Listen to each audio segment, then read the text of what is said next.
Hello guys, I hope you like my videos. If you like my videos please like share and subscribe our channel. आज हम लोग B Com pass B Com honours cost accounting का material costing आपके साथ discuss करने जा रहे हैं। बहुत ही आसान टॉपिक है वैसे ये, और एग्जाम में अगर हम बीकॉम ऑनर्स की बात करें तो कई ट्रेंड दिख रहे हैं कि ये क्वेश्चन कई बार आ रहा है। बीकॉम पास में ये अब ओकेजनल हो गया, आ भी जाता है, कई बार नहीं भी आता, बट बहुत ईजी टॉपिक है। अगर आप एमबीए के पॉइंट ऑफ व्यू से बात करें तो एमबीए में भी कई बार ये टॉपिक पूछा जाता है। खास तौर पे इकोनॉमिक ऑर्डर क्वांटिटी इसमें एक टॉपिक है जो बहुत बार आपसे पूछा जाता है। तो चलिए एक एक करके इसमें कौन से कंसेप्ट हैं, एक ही वीडियो के अंदर हम इसके सारे कंसेप्ट जो है आपके साथ डिस्कस करेंगे, जितने भी इस चैप्टर के अंदर कंसेप्ट हैं। फिर अगले पार्ट में हम आपके पास इसके रिलेटेड और क्वेश्चंस लेकर आएंगे ताकि आप प्रैक्टिस करने के बाद इसको और अच्छे तरीके से समझ सके। तो देखिए इसमें जो मैक्सिमम जो टॉपिक है वो है, एक है minimum stock level, maximum stock level, reorder level, average stock level और ईओक्यू। पहले हम ये समझ लेते हैं कि ये चैप्टर कॉस्टिंग में है क्यों। क्योंकि आपको पता है डियर, हमने कॉस्ट शीट सबसे पहले इसके अंदर जो पढ़ी है दैट इज कॉस्ट शीट। और हमने ये भी पढ़ा है कि जो कॉस्ट अकाउंटेंट होता है वो फाइनेंशियल अकाउंटेंट से अलग काम करता है। जो कॉस्ट अकाउंटेंट का काम है वो ये है कि जो प्रोडक्ट की कॉस्ट है उसे मिनिमाइज करना। और सबसे ज्यादा जो प्रोडक्ट की कॉस्ट में रोल प्ले करता है वो है material, then it's labour, right. तो मटेरियल पर कंट्रोल करना बहुत जरूरी होता है। क्या कंट्रोल कैसे कर सकते हो आप मटेरियल पर? एक तो इस बात का ध्यान रखना कि आपके पास स्टॉक डेंजर लेवल पे ना जाए, यानी कितना मिनिमम लेवल होना चाहिए जिस पर आपको दोबारा से ऑर्डर कर देना चाहिए। तो आपके पास कुछ इसी तरीके के लेवल्स की बात यहाँ पर करी जा रही है कि मैक्सिमम लेवल ऑफ स्टॉक कितना होना चाहिए। भाई इससे ज्यादा स्टॉक रखोगे तो बेकार में पैसा ब्लॉक होगा। मिनिमम लेवल ऑफ स्टॉक मतलब this is the level of stock जो कि जहां पर आपको ऑर्डर कर देना चाहिए। और रीऑर्डर लेवल हो गया आपके पास जहां पर आपको इस क्वांटिटी को रीऑर्डर कर देना चाहिए, राइट। एक डेंजर लेवल भी होता है that is below the minimum stock level. ठीक है कि स्टॉक लेवल मिनिमम से भी आप नीचे चले गए। जैसे आप एक समझने की बात है आप लोगों के लिए, घर में राशन पड़ा होता है, ठीक है। अब मान लीजिए कि आपके पास 5 किलो चावल पड़े हुए हैं और आप जनरली जो है ओकेजनली आप वीक में एक दिन चावल बनाते हैं। तो अगर कोई और आपके पास 10 किलो चावल ले आए तो आप ये बोलोगे भाई इससे ज्यादा चावल मत लेकर आना घर में, क्योंकि this is the maximum level of stock, क्योंकि यही हमारा 2-3 महीने चल जाएगा। इससे ज्यादा का यूज क्या करेंगे, क्योंकि पैसा भी ब्लॉक है और खराब भी हो जाएगा। मिनिमम लेवल ऑफ स्टॉक क्या हुआ कि अगर आपके घर में रेगुलर बेस पर चावल जो है वो इवनिंग या कहीं इस्तेमाल होते हैं, तो आपके पास अगर मान लीजिए कि एक टाइम जो है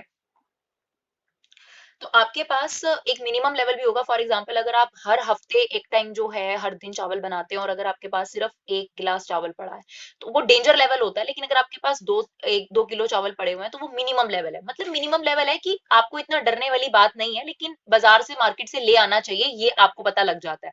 और रीऑर्डर लेवल तो वो होता है कि एक ऐसी क्वांटिटी पे आप पहुंच चुके हो जहां पर आपको अब ऑर्डर कर ही देना चाहिए, बिकॉज ऑर्डर आने में भी टाइम लगता है। ये हम कंपनी के पॉइंट ऑफ व्यू से बात कर रहे हैं। तो इसी तरीके से मटेरियल को लेकर यहाँ पर जो बात करी जा रही है, minimum stock level, maximum stock level, reorder level, ठीक है, और एवरेज स्टॉक लेवल की बात करी जा रही है। और सबसे इंपॉर्टेंट टॉपिक इसमें है EOQ, that is economic order quantity. Very very important topic. What does economic order quantity means? Economic order quantity ये कहती है कि कितनी क्वांटिटी आपको एक बार ऑर्डर करनी चाहिए ताकि एज एन कंपनी आपकी तीनों तरीके की कॉस्ट, जिसके बारे में हम बात करेंगे, एक्विजिशन कॉस्ट और ऑर्डरिंग कॉस्ट और कैरिंग कॉस्ट, तीनों की तीनों कॉस्ट जो है वो आपको कम पड़े। ठीक है, एक एक करके हम इसका फॉर्मूला देखते हैं। फर्स्ट ऑफ ऑल हमने आपके सामने एक इंट्रोडक्शन दिया कि क्वेश्चन में रीऑर्डर पीरियड दिया होता है। रीऑर्डर पीरियड मतलब आपको जो ऑर्डर करने में मिनिमम हफ्ते, 5 से 7 हफ्ते लग जाते हैं आपके ऑर्डर को आने में। तो this is the max minimum reorder period, मतलब 5 हफ्ते में आपको रीऑर्डर कर देना चाहिए। और मैक्सिमम ज्यादा से ज्यादा आप जब क्वांटिटी दूसरी बार लेकर आते हैं वो 7 हफ्ते हैं। फिर है कंजम्पशन। मिनिमम कंजम्पशन जो है वो आपकी 50 kg है। ये कच्चे माल को लेकर है, ध्यान रखिएगा, ये पूरा मटेरियल कॉस्टिंग है। और that is 150 kg maximum consumption. तो फॉर्मूले के अंदर आपके पास बोलेगा मिनिमम रीऑर्डर पीरियड तो ये होगा, मैक्सिमम रीऑर्डर पीरियड होगा तो ये होगा। एवरेज रीऑर्डर पीरियड क्या होगा? Minimum reorder period plus maximum reorder period divide by 2। इसी तरीके से जितने भी फॉर्मूले उसमें बोलेगा मिनिमम कंजम्पशन, तो ऐसे आपको कंजम्पशन दे रखी होगी, this is minimum consumption, this is maximum consumption and average consumption क्या होगी? Minimum consumption plus maximum consumption divided by 2। एक एक करके फॉर्मूला देखते हैं। सबसे पहला हमारा है रीऑर्डर लेवल का फॉर्मूला, जिस लेवल पर आपको दोबारा से क्वांटिटी ऑर्डर कर देनी चाहिए। तो इसका फॉर्मूला है maximum reorder period, like this आपको क्वेश्चन में गिवन होगा, एंड मैक्सिमम कंजम्पशन, ये कच्चे माल की कंजम्पशन याद रखिएगा 150 kg। तो 7 इंटू 150 कर देंगे तो रीऑर्डर लेवल आ जाएगा हमारे पास। उसके बाद है मिनिमम स्टॉक लेवल। तो मिनिमम स्टॉक लेवल का फॉर्मूला स्टार्ट होता है रीऑर्डर लेवल से, यानी first of all we have reorder level, otherwise we have to calculate reorder level. तो minimum stock level is equal to reorder level, जो कि अपने फर्स्ट स्टेप में निकाल लिया, माइनस नॉर्मल या एवरेज पीरियड, कुछ भी लिख सकते हैं आप, इनटू में एवरेज कंजम्पशन, ये ब्रैकेट के अंदर है। एवरेज कंजम्पशन या एवरेज यूसेज एक ही बात है। नाउ रीऑर्डर लेवल आपने ऊपर से कैलकुलेट कर लिया, नॉर्मल पीरियड आप कैसे निकालेंगे? That is minimum reorder period plus maximum reorder period divide by 2, that is 6 here. Normal consumption कैसे निकालेंगे? कभी कभी क्वेश्चन में नॉर्मल कंजम्पशन गिवन होती है, नहीं गिवन होगी तो minimum consumption plus maximum consumption divided by 2 आपके पास नॉर्मल कंजम्पशन आ जाएगी। ठीक है, तो ये आपके पास आ जाएगा वो स्टॉक लेवल जो कि मिनिमम स्टॉक लेवल है, यानी यहाँ पर आपको ऑर्डर कर देना चाहिए। देन आपके पास है maximum stock level. Maximum stock level का मतलब वो इससे ज्यादा स्टॉक नहीं पड़ा होना चाहिए, क्योंकि इसमें आपका पैसा ब्लॉक शो कर रहा है, तो इससे ज्यादा आपको स्टॉक की जरूरत नहीं है। तो what is the formula of maximum reorder period level? Reorder level which is already calculated, reorder quantity आपको क्वेश्चन में गिवन होगी, या फिर आपको निकालना पड़ेगा ईओक्यू, जिसका फॉर्मूला हम आगे डिस्कस करेंगे आपके साथ, very important topic that is EOQ. तो reorder level plus reorder quantity minus with in bracket minimum period 5, minimum usage या मिनिमम कंजम्पशन दैट इज 50। तो ये वैल्यूज पुट करके आपके पास आ जाएगा मिनिमम स्टॉक लेवल। ठीक है, उसके बाद फोर्थ फॉर्मूला आपके पास आता है dear average stock level. Now average stock level के दो फॉर्मूलाज हैं, दोनों ही आप यूज कर सकते हैं, दोनों में कोई दिक्कत नहीं है। बट कभी कभी क्या होता है कि कुछ कुछ क्वेश्चन में एवरेज स्टॉक लेवल निकालने के लिए ईओक्यू दिया और मिनिमम स्टॉक लेवल दिया, तब ऐसे केस में आप ये वाला फॉर्मूला इस्तेमाल नहीं कर सकते, तब हमें यही फॉर्मूला इस्तेमाल करना पड़ता है, राइट? तो क्या फॉर्मूलेज आपके पास एवरेज स्टॉक लेवल के? Minimum stock level this one plus maximum stock level divided by 2। Otherwise आप सेकंड फॉर्मूले के लिए जा सकते हैं, that is minimum stock level plus half of economic order quantity, जिसका दूसरा नाम आपने याद जरूर रखना है, that is economic order quantity या रीऑर्डर क्वांटिटी। ठीक है, अब हम बात करते हैं जो ईओक्यूज में बहुत बार इस्तेमाल हो रहा है उसके फॉर्मूले की, that is economic order quantity, that is another name reorder quantity. Economic order quantity का फॉर्मूला है square root of 2 into A into O upon C. Now A is annual demand of that material, O is ordering cost per order, एक order की cost, and C is carrying cost। अब ordering cost आप लोग समझते हैं, जब आप कोई सामान मंगाते हैं मार्केट से तो डिलीवरी चार्जेस आप लोगों के पास लगते हैं, जितनी बार आप किसी चीज को ऑर्डर करोगे उतनी बार आपको डिलीवरी चार्जेस देने पड़ते हैं, दैट इज ऑर्डरिंग चार्जेस, कि भाई वो बिल बनाएंगे, पैकिंग करेंगे, तो basically that is ordering cost, आपकी जो पैकिंग वगैरह के चार्जेस होते हैं, सब चीज ऑर्डरिंग कॉस्ट होती है। ठीक है, C is a carrying cost. Carrying cost क्या होती है? किसी भी चीज को संभालने की कॉस्ट। अब आप इस चीज को समझिए कि जो कैरिंग कॉस्ट होगी क्वेश्चन में जनरली आपको परसेंटेज में गिवन होगी, लेकिन आपको यहाँ पर रुपीज में चाहिए, तो कैरिंग कॉस्ट किस पे डिपेंड करती है? एक बात बताइए, अगर आपके पास एक है बीएमडब्ल्यू और एक है आपके पास मारुति 800, राइट? अगर आपको दोनों कारों के लिए एक गार्ड रखना है तो आप खुद बताइए कौन सा गार्ड आपसे ज्यादा पैसे लेगा? ऑब्वियसली बीएमडब्ल्यू वाला। दिस इज बिकॉज उसकी जो कैरिंग कॉस्ट है वो हाई रहेगी आपके लिए संभालने की। इसी तरीके से अगर आप एक गोल्ड को संभालना चाहते हैं और एक तरफ कपड़े को संभालना चाहते हैं, अगर आप किसी को कहते हो कि आप हमारे लिए इन चीजों का ध्यान रखना, गोल्ड को ध्यान रखने के लिए वो आपसे ज्यादा चार्जेस लेगा, जैसे कि बैंक आपसे लोकल चार्जेस लेता है, और अगर कपड़े संभालने हैं तो कम चार्जेस हैं। ऑब्वियस सी बात है कि जो कैरिंग कॉस्ट होती है वो डिपेंड करती है कि प्रोडक्ट की खुद की कॉस्ट कितनी है। अगर उसकी यूनिट वैल्यू हाई होगी, यानी वो महंगा होगा, तो कैरिंग कॉस्ट हैवी होगी, और अगर आपके पास यूनिट कॉस्ट कम होगी, यानी वो सस्ती चीज होगी, तो उसकी कैरिंग कॉस्ट आपको कम पड़ेगी। तो जनरली जो कैरिंग कॉस्ट हम लोग निकालते हैं वो एक परसेंटेज गिवन होती है, तो that percentage into cost price per unit, यानी उस रॉ मटेरियल का कितना प्राइस है उसको हम उस परसेंटेज से मल्टीप्लाई कर देते हैं, then we get carrying cost. ठीक है, अब ये ईओक्यू आपको क्या देता है हम न्यूमेरिकली भी देखेंगे डियर। ईओक्यू आपको ऐसी क्वांटिटी देता है जो अगर आप मंगवाओगे तो आपकी तीन कॉस्ट आपको कम पड़ेंगी। ये तीन कॉस्ट क्या होती हैं? कच्चे माल को मंगाने से रिलेटेड तीन कॉस्ट होती है। सबसे पहले होती है acquisition cost. Acquisition cost means purchasing cost. जैसे अगर आपको कहा गया है आपके सप्लायर के द्वारा कि आपको 1 केजी के 10 रुपए लगेंगे, ठीक है, और आप पूरे साल में मान लो 12,000 केजी मंगवा रहे हो, तो अगर 1 केजी के 10 रुपए और पूरे साल में आप 12,000 केजी मंगवा रहे हो, तो 10 इंटू 12,000 यानी आपके 1,20,000 रुपए हो गई आपकी एक्विजिशन कॉस्ट, यानी खरीद कॉस्ट आपकी हो गई 1,20,000 रुपए। Now what about ordering cost? Ordering cost depend करती है कि आप साल में जो आपने ये 12,000 केजी आपको चाहिए होते हैं, आप साल में कितनी बार मंगवाते हो। अब एक एग्जांपल ले लेते हैं कि ईओक्यू ने हमें आंसर दिया 6,000, राइट? ईओक्यू अगर आपको 6,000 आंसर दे रहा है तो ईओक्यू ये कह रहा है कि एक बार में 6,000 क्वांटिटी मंगवाओ। तो अगर हम एक बार में 6,000 क्वांटिटी मंगवाएंगे तो साल में कितनी बार हमें ऑर्डर करना पड़ेगा? 2 बार। अगर ईओक्यू आपके पास 4,000 होता, मतलब एक बार में 4,000 केजी मंगवाओ, साल में आपको 12,000 केजी मंगवानी है, एक बार में अगर आप 4,000 का लॉट मंगवा रहे हो तो साल में कितनी बार ऑर्डर करना पड़ता आपको? 3 बार ऑर्डर करना पड़ता। तो मान लेते हैं कि यहाँ पर ईओक्यू जो है दैट इज 4000, राइट। एक एग्जांपल के तौर पर कि ईओक्यू 4000 क्वांटिटी है, तो ईओक्यू आपको ये बताता है कि आपको इकोनॉमिकल पड़ेगा अगर आप 4000 का लॉट एक बार मंगवाओ। देखो मंगवाने को बहुत सारे ऑप्शन हो सकते हैं, 12000 आप एक ही बार मंगवा लो, ठीक है, 12000 पूरे को पूरा माल एक बार मंगवा लोगे। एक बार मंगवा लोगे तो आपको क्या फायदा होगा, एक बार मंगवाने से आपकी ऑर्डरिंग कॉस्ट तो एक बार लगेगी, लेकिन दूसरी तरफ आपको उसको संभालने की कॉस्ट जो है वो कैरिंग कॉस्ट हैवी हो जाएगी, राइट। और अगर आप कहते हो नहीं मैं तो हर महीने एक एक हजार करके मंगवाऊंगा, तो ऐसे में क्या होगा, हो सकता है आपकी कैरिंग कॉस्ट बच जाए क्योंकि जितना जरूरत होता है आप उतना मंगवा लेते हो, लेकिन आपको साल में 12 बार ऑर्डर करना पड़ेगा और इस वजह से आपको हर साल ऑर्डरिंग कॉस्ट बेयर करनी पड़ेगी। Is it okay? आप कोई भी साइट से जब सामान मंगवाते हैं ऑनलाइन साइट से, तो आप ये कोशिश करते हैं कि डिलीवरी चार्जेस आपको कम पे करने पड़े। तो अगर मान लीजिए आपने शर्ट मंगवानी है, तो आपको अगर 4-5 शर्ट मंगवानी है तो आप टुकड़ों में मंगवाओगे तो आप बताइए क्या होगा, उससे आपको ऑर्डरिंग कॉस्ट ज्यादा पड़ेगी। अगर आप इकट्ठा मंगाओगे तो हाँ ये है कि आपको बहुत ज्यादा आपने क्वांटिटी मंगवा ली तो उसको संभालने के लिए आपको एक स्पेस चाहिए होगा। तो दिस इज व्हाट कि अगर आप एक साथ मंगवाओगे ऑर्डरिंग कॉस्ट सस्ती पड़ेगी लेकिन कैरिंग कॉस्ट बढ़ जाएगी, और अगर आप टुकड़ों में मंगवाओगे तो आपको ऑर्डरिंग कॉस्ट ज्यादा पड़ेगी, कैरिंग कॉस्ट जो है वो हैवी हो जाएगी। तो दिस इज व्हाट ईओक्यू एक ऐसी क्वांटिटी बताता है जिससे ना तो आपको एक्विजिशन कॉस्ट ज्यादा पड़ेगी, ना कैरिंग, ना ये जो ओवरऑल कॉस्ट आपका होगा ना वो कंपैरेटिवली किसी भी और लॉट के मुकाबले आपको सस्ता पड़ेगा। तो अगर ईओक्यू 4000 आता है तो हिसाबन आपके पास नंबर ऑफ ऑर्डर्स कितने आ जाएंगे। अब आपकी साल की एनुअल डिमांड कितनी है, 12000, और आप एक बार में 4000 का लॉट मंगा रहे हो, तो आपके नंबर ऑफ ऑर्डर्स हो गए 3, और मान लेते हैं एक ऑर्डर के 20 रुपए लगते हैं, तो आपके या 200 रुपए लगते हैं, तो 600 रुपए आपकी हो गई ordering cost. Is it okay? तो नंबर ऑफ ऑर्डर का फॉर्मूला कितना हुआ, आप लॉजिकली भी सोच सकते हैं, that is annual demand upon में इकोनॉमिक ऑर्डर क्वांटिटी, यानी साल भर में अगर आपको 12000 यूनिट चाहिए और एक बार में आप 4000 यूनिट मंगाते हैं, तो आप साल भर में कितनी बार ऑर्डर करेंगे। Is it okay? Now the next one is carrying cost. Carrying cost का फॉर्मूला है half into EOQ into C. That is the formula.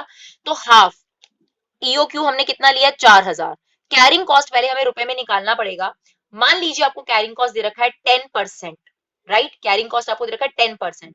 आपको हमेशा कैरिंग कॉस्ट किसका निकालना है, जितने की आपको कॉस्ट पर यूनिट पड़ती है। तो 10 रुपए का 10% यानी 1 रुपए आपकी कैरिंग कॉस्ट हो गई, यानी ये वाली कॉस्ट आपके पास आ गई 2000। तो इन तीनों कॉस्ट को जब हम टोटल करते हैं डियर, तो हमें मटेरियल की पूरे साल की कॉस्ट पता चल जाती है कि वो कितनी आ रही है। ईओक्यू एक ऐसा लॉट होता है साल भर में आपको जो आपको कहा जाता है कि इतना मंगवाओ, ये ऐसा लॉट होता है डियर जिससे आपको 100% टोटल कॉस्ट सस्ती पड़ेगी। ईओक्यू से कोई आंसर आ रहा है और आप अपनी मर्जी से कोई लॉट लेते हैं, वो हम आपको क्वेश्चन करके दिखाएंगे, आप खुद कंपेयर कर लेना, ईओक्यू से ही आपकी कॉस्ट आपको कम पड़ रही होगी कंपैरेटिवली किसी भी और खर्चे के। तो ये कुछ फॉर्मूलाज आपके पास हैं जो इस पूरे चैप्टर के अंदर है, इसके अलावा एक भी कंसेप्ट आपके पास इसमें और नहीं है। क्वेश्चन देखेंगे और ज्यादा अच्छे तरीके से हमें ये क्लियर हो जाएगा, राइट। तो हमारे पास क्वेश्चन है, X is a product manufactured out of 3 raw material. X एक प्रोडक्ट है, और ध्यान रखिएगा हमें फिनिश प्रोडक्ट नहीं चाहिए, हमें कच्चे माल की बात करनी है। X is a product manufactured out of 3 raw material M, N and O, ठीक है। Each unit of X require 10 kg, 8 kg and 6 kg of M N O. तो एक यूनिट एक्स की बनाने के लिए हमें 3 कच्चे माल चाहिए होते हैं, और उसकी एक यूनिट बनाने के लिए 10 kg एम का चाहिए होता है, 8 kg एन का चाहिए होता है और 6 kg आपको ओ का चाहिए होता है respectively. The reorder level of M and N are 15,000 kg and 10,000 respectively. ठीक है, O का नहीं दिया, जो दिया हमें तो वही इंफॉर्मेशन काफी होगी हमारे क्वेश्चंस को कंप्लीट करने के लिए। Minimum level of O is 2500 kg, right? The weekly production of X varies from 300 to 500 unit. ये आपको दे रखा है कि X की जो प्रोडक्शन है वो 300 यूनिट से 500 यूनिट तक आपके पास होती है। इसकी मदद से आप देखिएगा आपको जो है वो कच्चा माल पता चल जाएगा, क्योंकि मेनली आपको जो मिनिमम और मैक्सिमम कंजम्पशन चाहिए, ठीक है ना, फिनिश गुड नहीं चाहिए आपको, ये आपके काम आएगा अभी। While weekly average production is 400 unit. ये प्रोडक्शन है, ध्यान रखिएगा, ये मिनिमम कंजम्पशन नहीं है, this is x.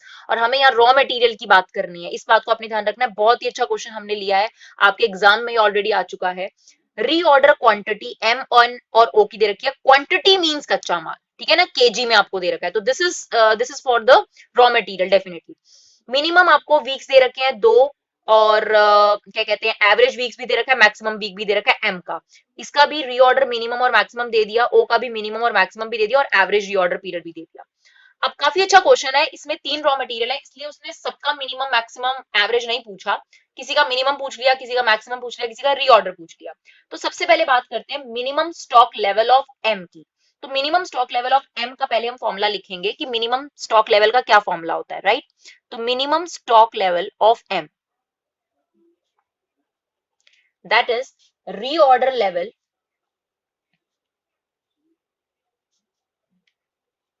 Minus normal consumption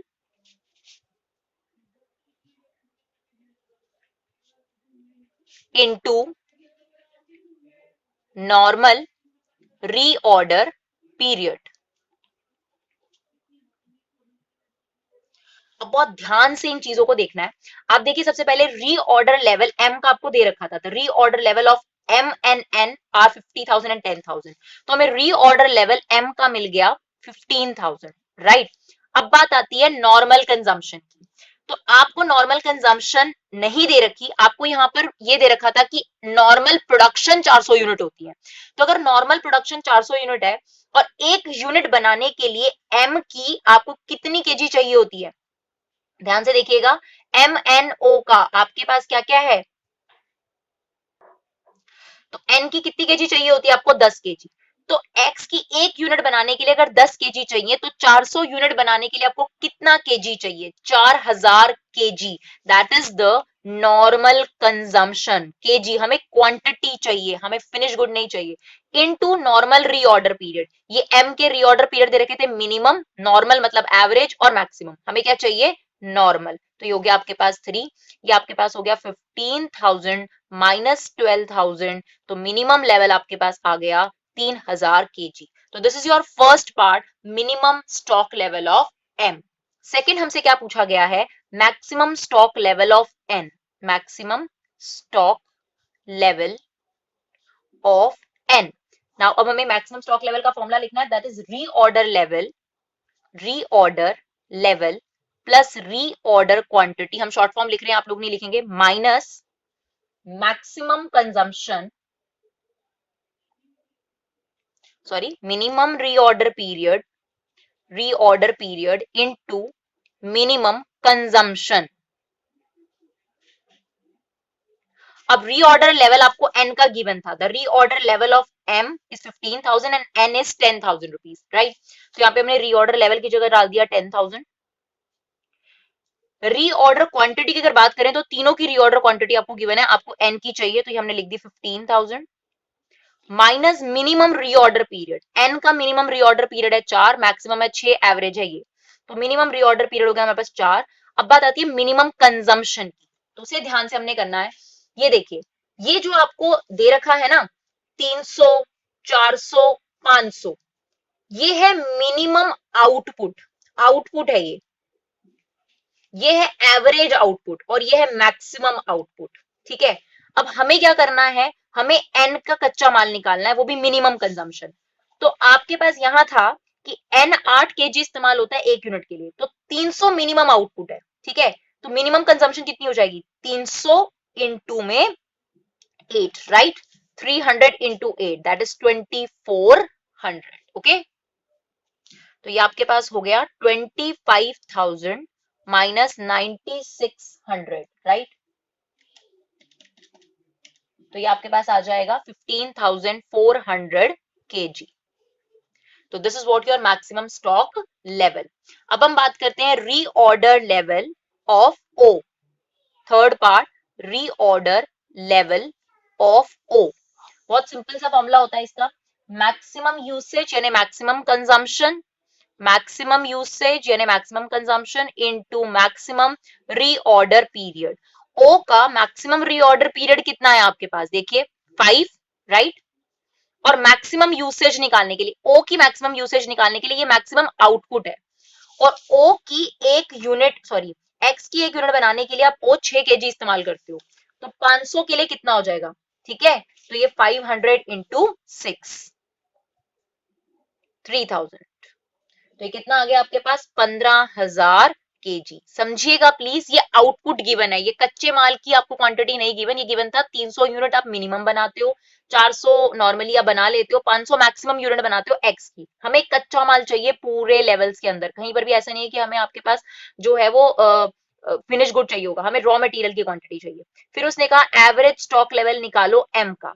अब देखिए एवरेज स्टॉक लेवल निकालने के लिए हमारा मिनिमम स्टॉक लेवल है, या तो हम मैक्सिमम स्टॉक लेवल निकालें, फिर minimum plus maximum divide by 2 करें। पर एक और फॉर्मूला था अगर आपको याद हो एवरेज स्टॉक लेवल का, उसमें क्या होता है, minimum stock level that is 3000 plus half of EOQ, right. अभी हमने फॉर्मूला डिस्कस करा था, देखिए दो फॉर्मुलेज थे आपके पास, देखा किस तरीके से ये फॉर्मूले ने आपको मदद कर दी। और आपको ईओक्यू क्वेश्चन में गिवन है, क्योंकि रीऑर्डर क्वांटिटीज आपको गिवन थी, तो एम की रीऑर्डर क्वांटिटी कितनी है आपके पास 15000, तो वो हमने यहाँ पर डाल दिया, दैट इज 3000 प्लस 7500, तो ये आपके पास कितना हो गया 10500 केजी। तो ये आपके पास एक क्वेश्चन हमने लिया जिसकी मदद से आप थोड़ा सा मिनिमम मैक्सिमम और रीऑर्डर लेवल समझेंगे। फॉर्मूला आपको याद होना चाहिए, ये हमने पहले ही आपको डिफिकल्ट क्वेश्चन लेके दिया है, बहुत सिंपल क्वेश्चन होता है, कोई ज्यादा दिक्कत वाली बात नहीं होती। आई होप आपको ये वीडियो से मदद मिला हो। Thank you so much guys for love and support, keep supporting Vibha classes.